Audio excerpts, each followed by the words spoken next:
அன்னாச்சி பழம் ஈஸியாக நம்ம எப்படி கட் பண்ணி சூப்பராக சாப்பிடலாம் அப்படின்ட்டு தான். இந்த பழத்தை வந்து முழுசாக அப்படியே எடுத்து நடுவில் பாதியாக அப்படியே வந்து கட் பண்ணிடணும். இந்த மாதிரி 2ஆக வந்து சென்டரில் கட் பண்ணிவிட்டு இதை வந்து அப்படியே வந்து கவுத்தி போட்டுட்டு அழகாக வந்து இயற்கையாகவே அந்த லைன்ஸ் வந்து அன்னாச்சி பழத்தில் கொடுத்துருக்காங்க. அதை வந்து நம்ம அந்த லைன்ஸ் படி நல்லா டைட்டாக பிடிச்சிக்கிட்டு கட் பண்ணணும்.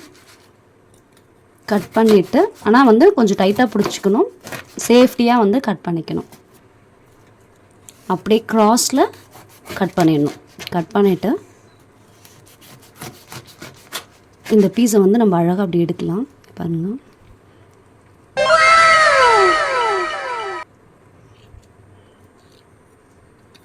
சூப்பராக இருக்கும். இதில் நம்மளுக்கு தேவையான எதுனா போட்டு சாப்பிடலாம், இல்லை ஃப்ரெஷ்ஷாகவும் சாப்பிடலாம். ஈஸியாக வந்து கட் பண்ணலாம். தேங்க்யூ. தேங்க்ஸ் ஃபார் வாட்சிங். பை.